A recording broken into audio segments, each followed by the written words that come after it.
Despite the scorching summer, we did see increased rainfall during the spring, which led to a wildflower boom that boosted the honeybee population. A great sign for a population that had been declining in recent years. And while some simply see the flying insects as a nuisance, well, we paid a visit to the Texas honeybee farm to see just how crucial they are to our ecosystem. Mention the word bee and you'll have Tanya Phillips buzzing with excitement. Any bee. Her passion for nature and curious mind make her Flip it up. well suited over my head for the job. On this property, I have probably about 50 to 70 colonies of bees, but they're scattered all around. Millions of bees live on her Southwest Austin property, Texas Honeybee Farms. They're already awake, right? Yep. Tanya tells me while honeybees may be small, I'm getting ready to open the hives. their environmental impact is huge. They're responsible for about a third of the food that we eat. There are foods that I love, like blueberries, apples, things that are pollinated by bees. They also help create medicines, provide food for wildlife, and prevent soil erosion. The city of Bee Cave understands their importance.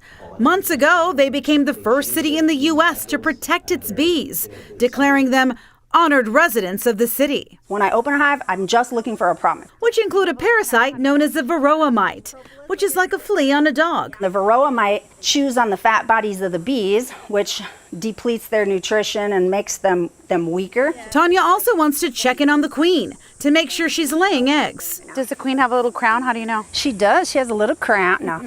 Jokes aside, the queen would be nothing without her workers. And the worker bees are the eyes and ears and brains, and they do all the work. They know everything that's going on around, and they communicate that through dancing inside the hive to the rest of the bees and to the queen. So they tell her what to do. And Tanya wants people to know that just like humans, bees need space and respect. If you're swatting them, if you're stepping on them, or if you try to open their bee colony or cut a limb off a tree that has bees in it, then of course they're going to sting. Is there any way to outrun a bee? No way. No.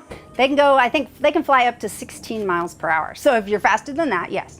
And last but not least, Tanya says if you come across a hive, simply let it be. For lack of a better term, like bee.